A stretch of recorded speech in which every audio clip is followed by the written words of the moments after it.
सो hi everyone, कैसे हैं आप सभी लोग। दोस्तों आप लोग का एसबीआई क्लर्क एग्जामिनेशन में मुश्किल 10 दिन रह गए हैं और सर अगले 10 दिन में आप लोग का क्या शेड्यूल होना चाहिए इस बारे में थोड़ा बात करेंगे। देखिए, आप लोग जब कोई एग्जामिनेशन की तैयारी करते हैं, उस एग्जामिनेशन में अगर 10 दिन रह जाता है, इसका मतलब मैं ये मान के चल रहा हूँ आपने अब तक अपनी 80 to 90% तैयारी एटलीस्ट कर ली होगी। नाउ अब का जो 10 दिन होगा ये दोस्तों बहुत ही क्रूशल इंपॉर्टेंट डेज होगा, जिसमें आपको अपनी फिनिशिंग करनी है, पॉलिशिंग करनी है। ठीक है, अब आपने तैयारी कर ली है, उसको पूरा पॉलिश करके एकदम आपको एग्जामिनेशन में रेडी होकर जाना है। अब देखिए, यहाँ पे मैं आपको दो चीज़ बताऊंगा, आपको दो चीज़ें करनी है। पहला तो आप लोग को यहाँ पे रिवीजन करना है। अरे ये डॉट मूव कर सकता है क्या? अरे वाह, ठीक है दोस्तों, पहले आपको क्या करना है रिवीजन करना है। That was good. ठीक है, रिवीजन करना है एंड सेकंड आपको करना है मॉक्स लगाने हैं। ठीक है, अब सर ये हर चीज़ मैं बताऊंगा डिटेल में, ध्यान समझिए। रिवीजन किस चीज़ का?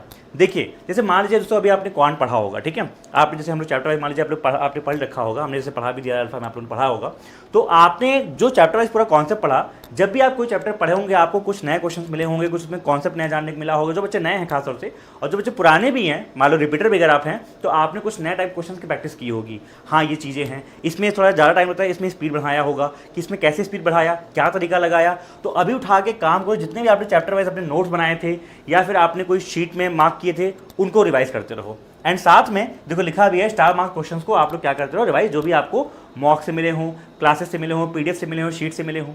दूसरा काम आप लोग क्या करेंगे, मॉक्स लगाएंगे, जिसके लिए दोस्तों ये वीडियो बनाया गया है मॉक्स के लिए। अब सर मॉक्स का इस समय मेन इंपॉर्टेंट बात है कि सर मॉक्स में क्या क्या किया जाए। ध्यान सुनिए मेरी बात। सबसे पहले आपकी मॉक की फ्रीक्वेंसी क्या होगी। बहुत से बच्चे लास्ट टाइम में गलती क्या करते हैं कि लास्ट में आके 2-2, 3-3 मॉक, 4-4 मॉक डेली लगाने लगते हैं। उनको लगता है सिर्फ मॉक लगाने से स्पीड आती है। अरे नहीं भाई, ऐसे होता दोस्तों, तो हर बच्चा मॉक लगा के 10 मॉक खरीद के स्पीड लेके एग्जामिनेशन निकाल लेता। ऐसा नहीं होता। आप करना क्या है कि अभी के लिए आप क्या करो, डेली एक फुल मॉक लगाइए एंड साथ में आप सेक्शनल मॉक्स लगाइए। सेक्शनल मॉक्स मतलब जो आपके टॉपिक वाइज मॉक्स होते हैं, जो आपके जैसे मान लो क्वांट के मॉक हो गए, रीजनिंग के मॉक हो गए, या फिर रीजनिंग में पजल के मॉक्स हो गए, या फिर क्वांट में अरिथमेटिक के मॉक्स हो गए, इसको बोलते हैं सेक्शनल मॉक्स। ठीक है, डेली आप एक फुल लगाइए एंड साथ में सेक्शन लगाइए, बस इतना बहुत है आपके लिए। अब मेरी बात सुनिए ध्यान से, जब भी आप ये और ये लगाएं तो उसको ढंग से एनालाइज करिए। मॉक लगाना बड़ी बात नहीं है, हर बच्चा मॉक लगाता है डेली बैठ के, इंडिया में लाखों बच्चे डेली मॉक लगाते हैं, लेकिन उसको कौन एनालाइज करके उससे क्या सीखा और उसको अगले मॉक में अप्लाई किया, ये एक काम की चीज़ होती है। तो जब भी आप किसी मॉक के एनालिसिस करें तो make sure you have a note of that. मैंने आपको बताया था, मेरा एनालिसिस करते समय मेरी एक नोटबुक थी, उस नोटबुक में मेरे मॉक में कितने मार्क्स आए, सब्जेक्ट वाइज परसेंटाइल कितने आए, और अब मुझे क्या क्या सिली मिस्टेक थी मेरी, जो कि मैं ट्राई करूंगा नेक्स्ट मॉक से ना हो, वरना आपने सीखे क्या। तो ये काम करना है आप लोग, जो मैंने बोला। दूसरा काम देखिए, सेक्शनल मॉक्स या फिर टॉपिक्स आप उन्हीं के लगाएंगे जो कि आपके वीक टॉपिक हों। जैसे मैं अपना एग्जांपल दूं दोस्तों, मेरे टाइम पे क्या था कि मेरे पजल्स में थोड़ा सा स्पीड नहीं आ रही थी, और मुझे लगा एग्जामिनेशन में अगर मैं इसी स्पीड से करूंगा तो 5 पजल आने लगी थी, तो यार 5 पजल मैं कैसे बनाऊंगा। दोस्तों मैंने क्या किया था, डेली लाइब्रेरी से निकलने के पहले रात में 9 से लेकर 9:20 तक मैं बैठ के अपना 20-20 मिनट का, 10 मिनट का क्या करता था, सेक्शनल मॉक लगाता था, सिर्फ पजल्स का, या फिर रीजनिंग का सेक्शनल मॉक लगा लिया मैंने। उससे क्या होता था, मुझे ये चेक मिलता था कि मैं रीजनिंग में कैसे अपने मार्क्स को एकदम बढ़ा पाऊँ। ठीक है, आपने कहा ठीक है सर। अच्छा, अब से कई बच्चे ये पूछ रहे थे, कल जब आपकी क्लास चल रही थी यहाँ पे लाइव, तो आज आपकी क्लास नहीं हो पाई, कल से फिर से होगी, कल मेंस क्लास होगी, फिर परसों आपकी एसबीआई क्लर्क की मॉक होगी। पता है डेली आपको 8 PM क्लास होती है। ठीक है, तो उसमें बच्चे ये पूछ रहे थे सर अभी हम लोग को कितना मार्क्स टारगेट करना चाहिए। मैंने कहा देखिए दोस्तों, मार्क्स का लेवल अलग अलग होता है, तो आप मार्क्स को छोड़ के आप परसेंटाइल टारगेट करो, और टारगेट ये करो कि मैं कम से कम अभी 85 से 90 परसेंटाइल तक टारगेट करूँ। ठीक है, और तो ये कैसे हो पाएगा, चिंता मत करो दोस्तों, अभी इस वीडियो में ही मैं आपको 2 तरीके बताने वाला हूं मॉक अटेम्प्ट स्ट्रेटजी के, कि किन 2 तरीके से आप मॉक को अटेम्प्ट करने वाले हैं। इन तरीकों से आप अगले 1-2 दिन में मॉक्स को अटेम्प्ट कीजिए, फिर आपको मैं लाइव मॉक अटेम्प्ट करके दिखाऊंगा, जैसे आप लोग को मैंने SBI PO and IPS PO time दिखाया था। ठीक है, अच्छा, तो आपका टारगेट क्या होना चाहिए सर, कि अभी आपके जितने भी परसेंटाइल आ रहे हो, कई लोग के 70 आ रहे होंगे, 50 आ रहे होंगे। देखिए दोस्तों, अगर एक बात ये समझ लीजिए कि अगर आपके परसेंटाइल बहुत कम है, 40s में है, 50s में है दोस्तों, तो एक बात तो कहीं ना कहीं ये मान चलनी पड़ेगी कि आप अभी उतना अच्छे से तैयार नहीं हो एसबीआई क्लर्क के लिए। तो आप लोग प्लीज़ अपना RRB PO, RRB clerk, IPS clerk, इन पे अच्छे से फोकस कीजिए, क्योंकि अगर आपका 40 to 50 परसेंटाइल आ रहा है, परसेंटाइल वो भी मार्क्स नहीं, मार्क्स तो अच्छा होता है 40-50, परसेंटाइल की मैं बात कर रहा हूँ, इसका मतलब अभी आपका कॉन्सेप्ट थोड़ा वीक है, स्पीड तो छोड़ो। ठीक है, लेकिन दोस्तों अगर आप उसके थोड़ा ऊपर हो तो आप लोग को टारगेट ये रखना कि भाई मुझे अगर मेरा एवरेज 75 आ रहा है, 80 आ रहा है, तो कहीं ना कहीं मुझे 88, 90, 91 इन पे जाना है। और जिन लोग के 85 to 90 के बीच आ रहे हैं ऑलरेडी, आप टारगेट करो 90+ पे जाने का, कि मुझे जितना ज़्यादा परसेंटाइल है उतना अच्छा है। ठीक है, अच्छा, अब सर एक बात और ध्यान दीजिएगा कि डोंट अटेम्प्ट इररिलेवेंट मॉक्स, मैंने क्यों लिखा है दोस्तों? कुछ एक दो मॉक्स हैं, ऑब्वियसली मैं नाम नहीं ले सकता यहाँ पे, आपको पता है, लेकिन आप लोग खुद जानते हो, आप लोग लगाते होगे।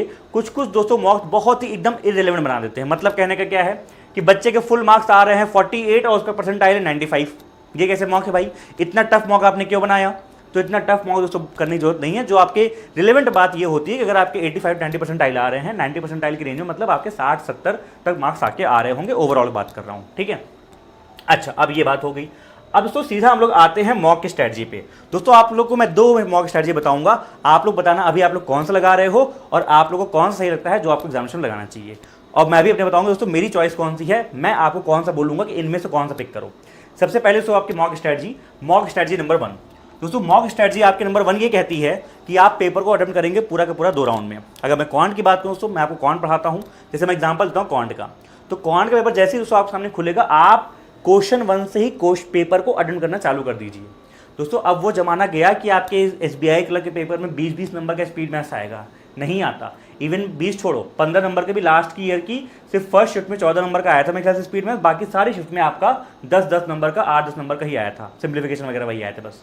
तो हमारे पास तो इतना टाइम नहीं होगा कि हम बैठ के आपका स्पीड मैथ्स ढूंढें, उतने देर में दोस्तों 2-4 क्वेश्चन बच्चे कर लेंगे। तो आपको करना क्या है, पेपर खुला नहीं, अब आपका लक अच्छा है कि पेपर खुलते ही स्पीड मैथ्स मिल गया तो करना स्टार्ट कर दो।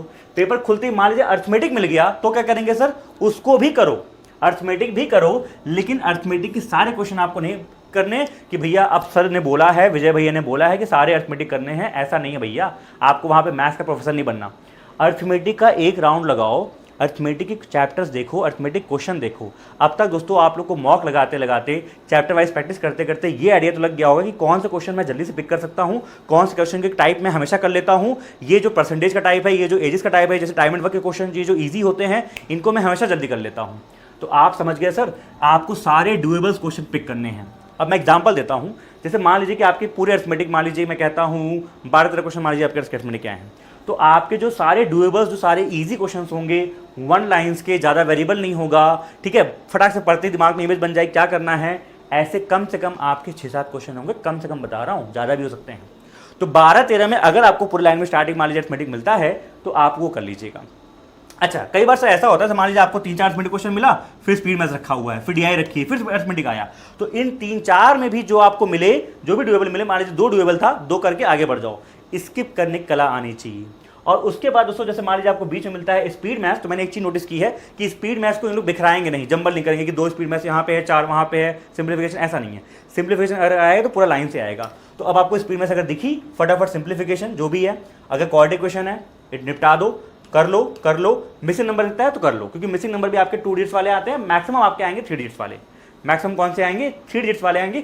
ऐसा भी हो सकता है कि वो टफ करने के लिए एक 4 डिजिट का भी डाल दिए, उसको छोड़ देना, या फिर अगर दिख रहा हो पैटर्न, आंख से दिख रहा हो तभी करना, वरना छोड़ देना, ठीक है।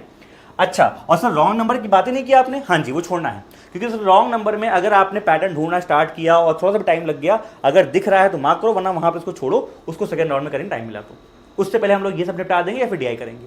अच्छा, अब सर आपको मान लीजिए DI मिल गई, तो कि ये मिला थोड़ा सा, फिर ये मिल गया, फिर DI मिल गई, उनका DI करो, बिल्कुल करो। आपकी पाई चार्ट होगी, लाइन चार्ट होगी, जो भी बार चार्ट दिया है फटाफट उसका टेबल बनाओ, अपना डिकोड करो और क्वेश्चन में निपटाओ फटाफट। तो DI करनी है आप लोग को।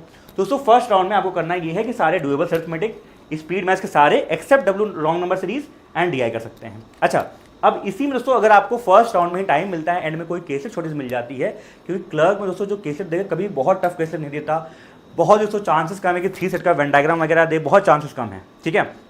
और देता भी है मान लो तो आपको बहुत छोटा सा देगा और बहुत ईजिली डुएबल वाला केसेट होगा। तो केसेट दोस्तों आप लोग एक अटेम्प्ट कर सकते हैं फर्स्ट राउंड में ही। और दोस्तों ऐसा हो सकता है कि जैसे आप पेपर कर रहे हो, ऐसा हो सकता है, हाई चांस है कि फर्स्ट राउंड करते करते ही आप लोग का क्वांट का टाइम ओवर हो जाएगा, ठीक है। तो अगर हो गया तो कोई बात ही नहीं, जितना आपने अटेम्प्ट किया 25, 28, 30 जितना भी आपने कर लिया बढ़िया है, कोई दिक्कत की बात है, टेंशन मत लेना। उसके बाद आप आओ सेकंड राउंड में, अगर टाइम बच गया तो, अगर मान लीजिए आपने सब कुछ कर लिया, उसके बाद आपको टाइम बच रहा है यार 2-2.5 मिनट बचे हैं। अब देखिए दोस्तों, ये जो लास्ट के 2-2.5 मिनट है ये बहुत ही क्रूशल है, आपको यहाँ पे पिक करना है कि मुझे करना क्या है। अगर आपने रॉन्ग नंबर छोड़ रखा है तो जाइए वहाँ पे कुछ छोटे 2-2 नंबर डिजिट्स के होंगे, शायद वहाँ पैटर्न मिल जाए, उनको ट्राई कर लीजिए। या फिर केसेट छोड़ रखा है दोस्तों, केसेट मैं आपको एंड में नहीं बोलूँगा, क्योंकि केसेट मान लीजिए डिकोडिंग में आपको 2 मिनट लगा और टाइम छूट गया, तो मैं आपको केसेट एंड में नहीं बोलूँगा, इसलिए मैंने इसको बोला राउंड 1 में कर लेना, ठीक है। और या फिर लेफ्ट ओवर अरिथमेटिक, जैसे मान लीजिए आप 2-3 अरिथमेटिक छोड़े थे, उसमें जो भी आपको लगता है बन जाए तो ठीक है। अच्छा, अब तो सेकंड स्ट्रेटजी बताने से पहले, वो बताने से पहले मैं आपको एक चीज़ ये बोलूँगा, नोट क्या है, कुछ 4 से 5 इंपॉर्टेंट पॉइंट लिखें, को ध्यान सुन लेना मेरी बात। पहली चीज़, डोंट वॉच टाइमर। बच्चों गलती क्या होती है पता है, खुला नहीं पेपर, एक क्वेश्चन किया टाइमर, एक क्वेश्चन किया टाइमर। ये क्या आदत है भाई? अरे आप 500 क्वेश्चन कर लो, पूरा स्पीड मैच कर लो, 2 DI कर लो, 1 DI कर लो, तब टाइमर देखो, अच्छा ठीक है 5 मिनट हो गया, अच्छा ठीक है ये हो गया। हर बार टाइमर देखोगे तो अपने आप को पैनिक कर जाओगे, ठीक है। टाइमर नहीं देखना, टाइमर जब एक राउंड पूरा कर लेना, कोशिश करो पूरे क्वांट में 20 मिनट में आप टाइमर को सिर्फ 1 या 2 बार देखो, और लास्ट में जब राउंड 1 कर लेना तब देखना कितना टाइम बचा है, उस हिसाब से आपको लेफ्ट ओवर करना पड़ेगा, ठीक है।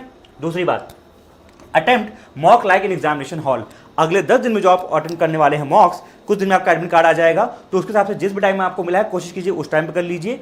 और या फिर आप लोग ये कर सकते हैं कि लाइब्रेरी में बैठ के शांति से, हाँ भाई जैसे मैं एग्जामिनेशन देने जा रहा हूँ, मॉक को मॉक की तरह ट्रीट मत करो, मॉक को एग्जाम की तरह ट्रीट करो, तो आपको समझ में आएगा कि हाँ भाई सीरियसनेस क्या होती है, सीरियस होकर पेपर को दीजिए। तीसरी बात, 10 सिंप्लीफिकेशन। देखिए दोस्तों, इस पूरे, अगर मैं क्वांट की बात करूँ तो अपना जो आप अपना स्पीड से टाइम बढ़ा सकते हैं, फिर टाइम कम कर सकते हैं स्पीड से, वो सिर्फ और सिर्फ दोस्तों ये जगह है कि सिंप्लीफिकेशन दोस्तों, एक मैं देख रहा हूँ पिछले कई साल सिंप्लीफिकेशन तो आता ही आता है। अच्छा इस बार क्या हुआ कि उसमें पेट में सिंप्लीफिकेशन नहीं दिया तो बच्चे डर गए, अरे भाई पेट में नहीं दिया इसका मतलब ये नहीं आएगा, आ भी सकता है, ठीक है, आ भी सकता है। तो दोस्तों सिंप्लीफिकेशन जो आप लोग का है वो अगर आपको वहां पे मिलता है तो इसकी अभी से इतनी प्रैक्टिस कीजिए कि 3 से 4 मिनट के अंदर 8 से 10 सिंप्लीफिकेशन बन जाए। 3 से 4 मिनट, 4 मिनट तो मैंने मैक्स बोल दिया कि 4 मिनट तो मैंने मैक्स बोल दिया कि भाई आप 1 मिनट में 2 या 3 सिंप्लीफिकेशन बना रहे हो, वो मैंने मैक्स बोल दिया। उससे भी कम टाइम दोस्तों, बच्चे 3-3 मिनट के अंदर आप लोग का सिंप्लीफिकेशन 10 बना लेते हैं। तो आप लोग को ये वाली हैबिट अभी बिल्ड करनी पड़ेगी, अगर अपने अभी स्पीड कर ली तो आपका काम हो जाएगा। इसके तो मैं आपको बोलूंगा, जो 8 AM हम लोग रैपिड मैथ्स क्लास करते हैं, तो 8 AM की रैपिड मैथ्स क्लास मिस मत किया करिए, आपकी स्पीड डेफिनेटली इंप्रूव हो जाएगी। जो बच्चे करते हैं उनसे पूछो। फिर sir number series, number series का क्या होता है ना कि हम लोग को पैटर्न कंफ्यूज हो जाते हैं, वहाँ पे ध्यान नहीं आता, या फिर पैटर्न इतना हम लोग देखे नहीं हुए होते हैं। तो एक नोट में, एक पेपर में सारे पैटर्न एक बार लिखे रहो, एटलीस्ट देख के पैटर्न तो याद आ जाएगा। Q+1, Q-1, फैक्टोरियल, जो भी वैन नंबर आपके इंपॉर्टेंट है सबको लिख लो, 2, 6, 12 वो वाले नंबर, वो सब भी लिख लो फटाफट, ठीक है। और सो लास्ट में बात ये बोलूँगा कि देखिए दोस्तों, अगले 4 महीने बहुत क्रूशल होने वाले हैं, तो प्लीज़ अगर अगले 4 महीने ही आपको ढंग से देने हैं ना, तो अपना वाई मत भूलिएगा कि आपको ये एग्जामिनेशन क्यों निकालना है। इट कुड बी एनीथिंग, आपकी एज निकल रही है, 2-3 साल से प्रिपरेशन कर रहे हैं, ठीक है, घर में पैसे की दिक्कत है। हमेशा दोस्तों लाइफ में अपना वाई क्लियर रखना। मेरा दोस्तों लाइफ का एक ही वाई था कि मेरे घर में दोस्तों बहुत पैसे की दिक्कत थी। जब भी मम्मी की वीडियो कॉल आता था, वो छत दिखाती थी, देखो घर टूट रहा है, छत टूट रही है, पानी टपक रहा है, तो उतना ही मुझे चार्ज करता था एनफ कि मैं सुबह जाऊँ, सुबह 9 बजे उठ के लाइब्रेरी निकल जाता था।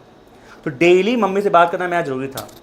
तो वैसे दोस्तों अपना जो वाई है ना, हमेशा अगर क्लियर रखेंगे तो आपको डेली डोज ऑफ मोटिवेशन नहीं चाहिए होगा कि आज आप पढ़ने का मन नहीं कर रहा, कल से पढ़ता हूँ, ये दिन नहीं आएगा। और कम से कम मैं दोस्तों ये बोलता हूँ आपसे कि आपको ज़िंदगी में थोड़ी पढ़ना है यार। अपने दिमाग को बार बार ये समझाओ, जब भी डिस्ट्रैक्ट हो, कोई बात नहीं, सिर्फ 4 महीने, कोई बात नहीं, सिर्फ 4 महीने पढ़ लो विजय, सिर्फ 4 महीने पढ़ लो बस। मैं अपने को बार बार ये बोलता था, जब भी मेरा मन करे आज मैं 7 बजे लाइब्रेरी निकल जाऊँगा, नहीं विजय प्लीज़ 2 घंटे और पढ़ लो, प्लीज़ 2 घंटे और पढ़ लो। सिर्फ 4-5 महीने की बात है ना, सिर्फ 4 महीने। अगले 4 महीने दोस्तों आप लोग क्रूशल हैं। इसी महीने में, इसी साइकिल में आपको एग्जामिनेशन निकाल लेना है। मार्च से अप्रैल में आपको जॉब ले लेनी है। बोलो हाँ या ना, एक बार कमेंट सेक्शन में बता देना यस सर, इसी बार जॉब लेनी है। नेक्स्ट आते हैं आपके मॉक स्ट्रेटजी नंबर 2 पे।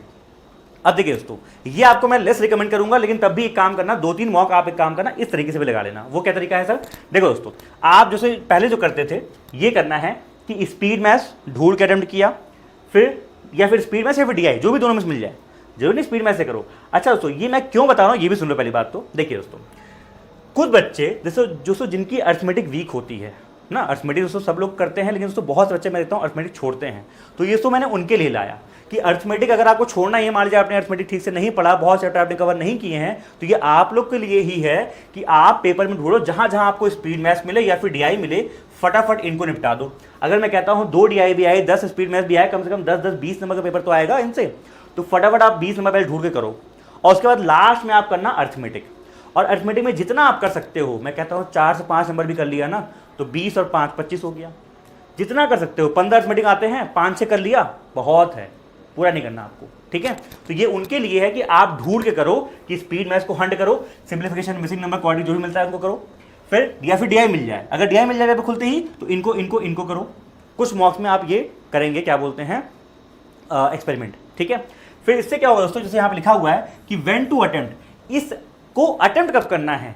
आपकी अर्थमेटिक वीक है, पेपर खुलते ही, मॉक खुलते ही अर्थमेटिक आ गया, तो अर्थमेटिक को स्किप कीजिए। क्या करेंगे आप लोग? अर्थमेटिक को स्किप करेंगे, लिखा हुआ ना, but practice well for skip. Skip skip skip arithmetic, skip arithmetic. अच्छा स्पीड में आ गया, फट से मिटा दिया। अच्छा अर्थमेटिक आ गया, दो अर्थमेटिक, स्किप स्किप, फिर डीआई आ गया, डीआई कर लिया, डीआई कर लिया, डीआई कर लिया, दो डीआई कर लिया, फिर अर्थमेटिक आ गया, कुछ बचा नहीं है, ठीक है अर्थमेटिक कर लिया। ये होता है सेकंड स्ट्रेटजी। दोस्तों कुछ बच्चे स्ट्रेटजी सेकंड नंबर अटेम्प्ट करेंगे जिनके अर्थमेटिक चैप्टर ज़्यादा कंप्लीट नहीं हुए हैं, जो बिगिनर्स हैं मोस्टली, और जिन्होंने अर्थमेटिक का मान लो थोड़ा सा डरते हैं, वो दोस्तों इनके लिए है। बट अगर आप रिपीटर हैं दोस्तों, आप स्मार्ट हैं, आपने अर्थमेटिक पूरा चैप्टर कर रखा है, अर्थमेटिक आपकी स्पीड अच्छी है दोस्तों, आई विल सजेस्ट यू ये वाला मेथड, और यही मेथड करना चाहिए क्योंकि दोस्तों अब आपका टाइम कम बचा है। बताओ भाई कैसा लगा तरीका? आई होप दोस्तों आप लोगों को तरीका पसंद आया होगा। एक बार कमेंट सेक्शन में जो आपसे बोला है बता देना, इस साल सिलेक्शन का ईयर है। दोस्तों जाने पहले चीज़ बता दूं, जो बच्चे तैयारी कर रहे हैं आरआरबी पीओ, आरआरबी क्लर्क का, दोस्तों हमने एक नए कॉन्ट का बैच स्टार्ट कर दिया। 15 सितंबर से क्लास स्टार्ट होगी, जो लोग एनरोल कर चाहते हैं एनरोल कर सकते हैं, ठीक है। बाय बाय, टेक केयर, ख्याल रखिए। अभी कुछ जय हिंद। दोस्तों मॉक बताइएगा डिस्क्रिप्शन में कैसी आपको लगी ये वीडियो, कमेंट सेक्शन में बता दीजिएगा, और इस बार सिलेक्शन लेना है लिख दीजिएगा। Take care.